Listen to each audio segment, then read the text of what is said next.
Hey guys, Jen with Astro Tea. Today we are talking about the new moon in Leo. This is going to be right here. You can see the conjunction between the sun and the moon, which is the new moon, and that is at 12 degrees Leo, 34 minutes. And this will take place on the 4th of August. So this new moon is really kicking off the lunar cycle during another highly active volatile month that is going to really start coming to a peak mid-month. This culminates with the full moon that is in Aquarius that's going to be on the 19th, and so much other stuff is going to be going on that day. And I will put some links to other videos because we do have the Mercury retrograde going on. The Mercury retrograde actually starts the day after this new moon, and then it does the square to Uranus. Mercury does the square to Uranus on the 19th as well. So lots of things going on this month. We thought July was pretty jam-packed. Well, a lot going on this month as well. So get ready. So the same day we have that Mercury retrograde squaring Uranus for the second time. Remember the first time we had it, so that's going to be on the 19th, and that is the first time that that square happened was when we had, pretty much the largest global outage in history, which was called the CrowdStrike update that they did that, pretty much just made blue screens and just blanked everything out. I know it was a nightmare for us in the ground transportation industry that deals with a lot of airlines, and so we probably are going to expect to see more of that happening with this next one that's going to be coming up mid-month. We also saw with the last lunation, we saw Joe Biden stepping down as the Democratic nominee for president, and that was ending like his reign with that Capricorn full moon. So that's kind of what that Capricorn full moon's all about, is kind of like the end of, someone is at their peak and now they're going to be coming down from it. So I would expect more of this really to happen, kind of, maybe larger and more damaging, kind of more sporadic outages throughout the month, due to also we have the Jupiter and Mars conjunction that is going to be sextile to that Mercury, which is a helpful sign. Sextiles are normally helpful, but it's also forming, we have that forming T-square with Saturn also. So a lot going on. So we have some good things, but then we have bad things kind of like interacting with them to just kind of just make it a little bit more difficult. So now I'm going to break it all down for you a little bit with, upcoming videos throughout the month. So you want to really make sure you subscribe and hit that notification bell because there's going to be a lot going on.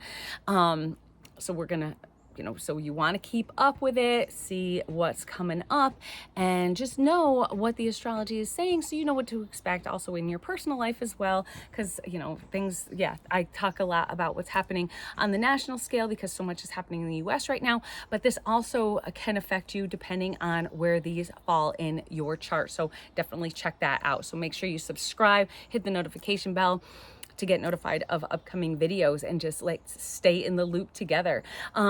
But right now we're going to focus on this new moon that's coming up on the 4th. So what have we learned from our last lunation? So we've seen our president kind of receding into the background. So kind of like that waning moon, he's receding back. So he was at his peak running for a second term, saying, the day right before, yep, we're going to do it. We're going to win this and we're in it to win it.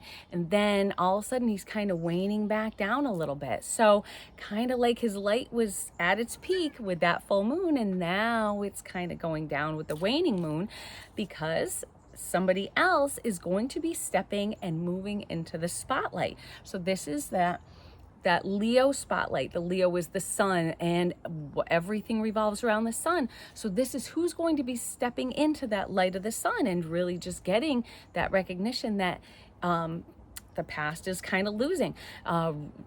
Who is going to be ready to grow along with that waxing moon, that seed planted, that person that's growing, getting brighter and brighter as we go along.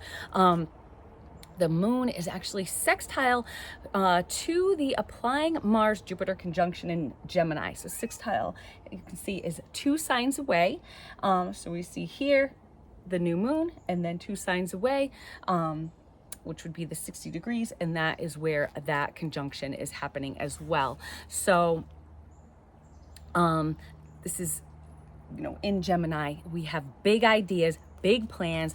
Get ready to really just get out and take the world by the balls, pretty much. And just, the moon is that kind of female or feminine energy. So this really could just reflect upon, I think, the new Democratic nominee, female, kind of just getting out there. Her sun is really starting to illuminate. She's growing in kind of popularity where she wasn't as popular before, but all of a sudden there's like this new burst in popularity, kind of that step. We have one stepping out of the spotlight and one stepping into the spotlight. Moon can represent women. And so there, kind of just, see how it's spelled out a little bit here. But we have that Mars and Jupiter also squaring her natal Chiron. So when pulling her chart, you see this Mars and Jupiter squaring her natal Chiron. So it's almost like kind of like poking at those weaknesses, kind of, just, bringing up those past weaknesses, those past things that might come back to, harm her in the long run. So something that, kind of that you might have put back that you might not have addressed fully is that Chiron. That Saturn retrograde is also about to pass her Chiron too. So a lot to pointing back to maybe weaknesses in her foundation, weaknesses in her stances on things maybe.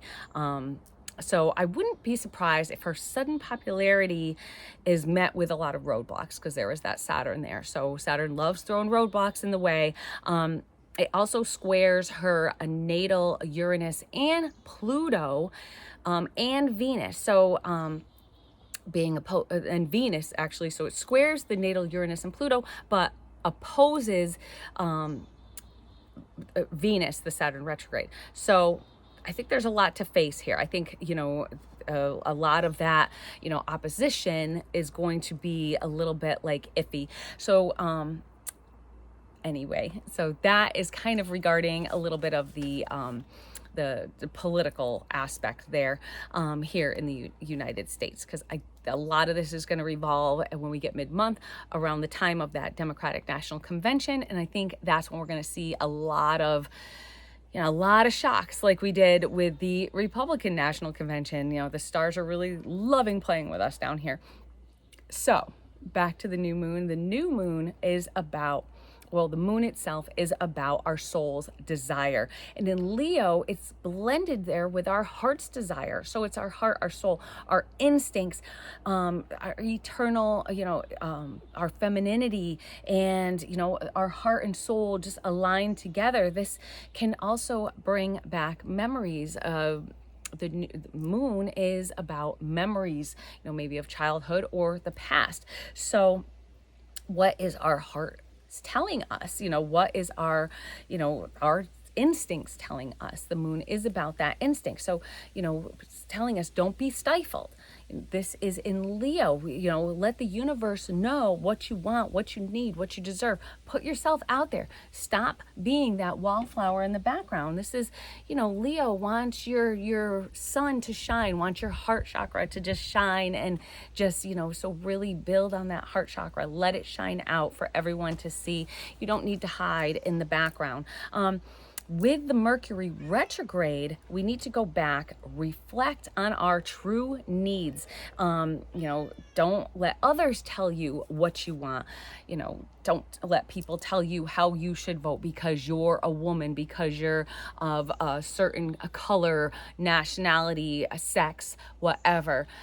People shouldn't be telling you how to think and how to feel, and how, tell you how you should be You know how you should be. This is your heart. This is your heart's desire. This is your soul's desire. So you want to be true to yourself. And that's really important right now, to just really think about what is meaningful to you and to your own, in your own mind, and not what others are kind of trying to convince you is what is meaningful to you. You want to really let that heart fire burn bright right now. And just, don't be that stand back person. You want to stand out. So this is also a calm, nice, this lunation. It's a lot calmer than, what we have coming up and what we just had passed with the full moon in Capricorn. This is like a calm reflection. So we have the Mercury going retrograde. So it gives us that time to just reflect, go back on what our true needs are. My cat wants to come out, if you can hear him in the background.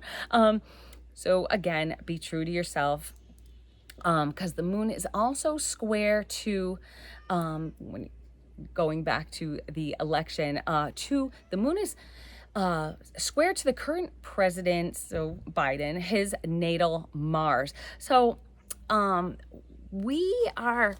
don't think we're hearing the last of him. I think there's going to be a lot more to come, and I don't think it's going to be in the way that we expect. I think that it can be the beginning of him maybe almost being pushed out of office, maybe getting out a little earlier than what they anticipate. They said that he was going to run out his term, but then he wasn't going to seek the re-election.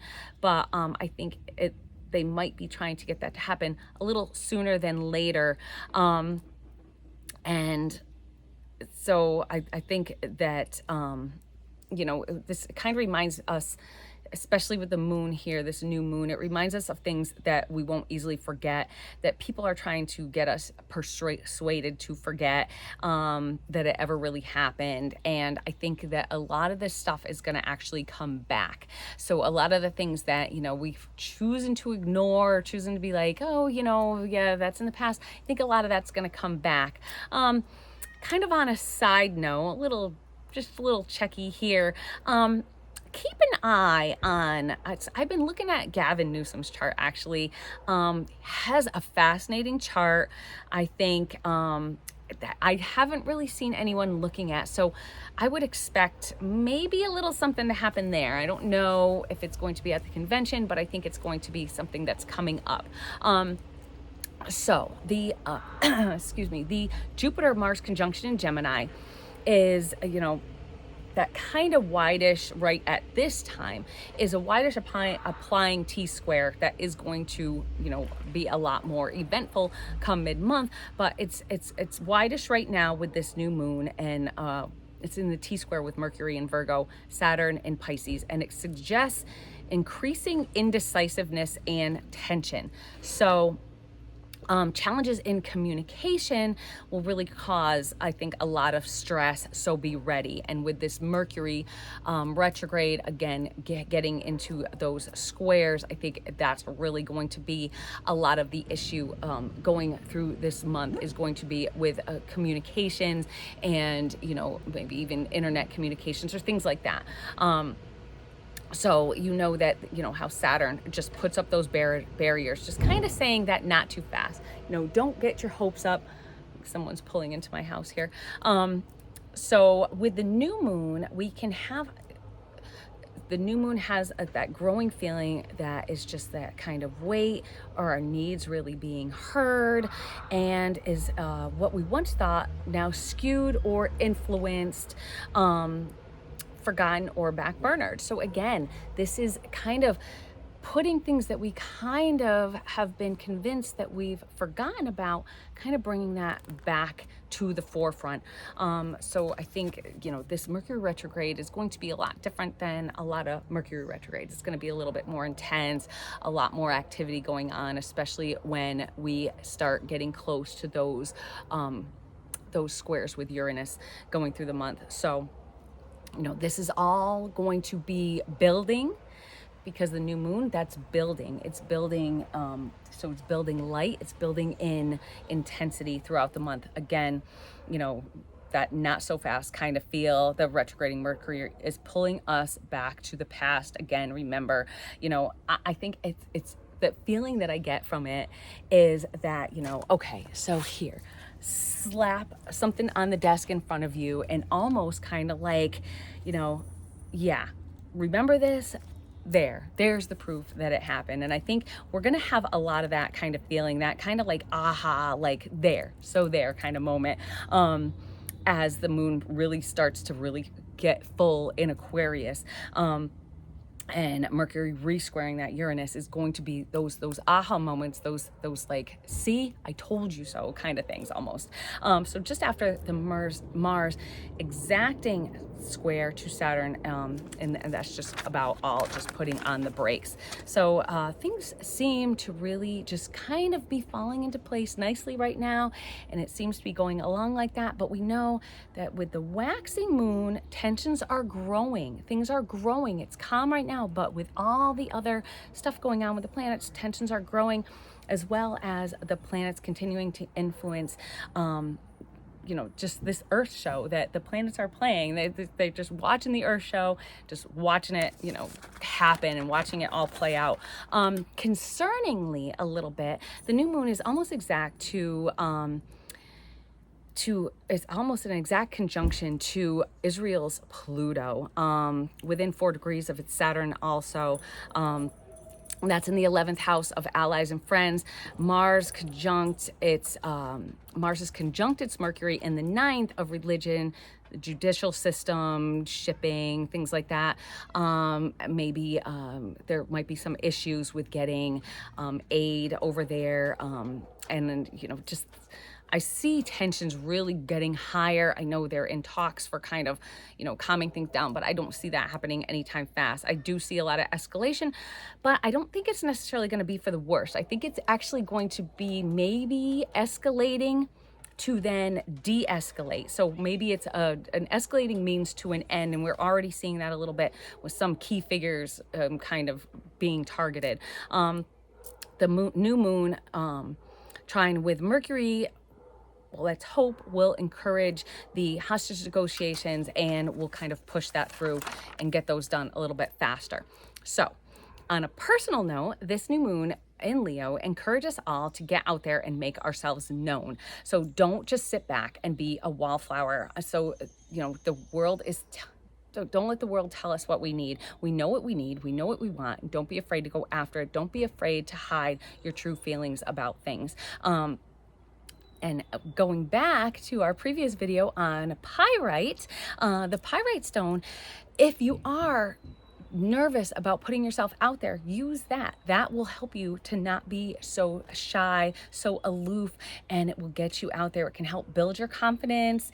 And, you know, with Uranus at those last degrees of Taurus, that sign of money we also have in material pleasures. So you want to get out there, make a change, illuminate yourself, and really, you know, go for what you want to go for, and maybe you can get what you want. And do this before it's too late. This is the waxing moon. Use it to your advantage, and you want to use all these things can help. So now that you know what's going on in the stars, you can really use it to help boost yourself. You know, it's not just going to be handed to you on a silver platter. You're going to have to do the work and put in the work for it. Holding a crystal just isn't enough. You have to go out and do the work. So I'll leave a link to that below as well. So look for the Mercury retrograde link, watch the pyrite video, and even just the full month if you want to see what the full month has to go. So we all want to be prepared. So let the astrology lead the way. So I hope y'all be sure to subscribe and hit that notification bell. We got a lot coming up. We have a lot to buy, but be happy with this new moon because it's nice, calm. I think it's a lot of good energy for us on a personal level, and a lot of interesting stuff that I think is going to be brought out to the forefront. So please leave a comment. I'd love to hear what y'all think. And what are your thoughts? What are your hopes and fears for this new moon? What do you hope it brings? And what do you hope, you know, it illuminates for us? And again, lots more to come. I'll see y'all soon. Bye.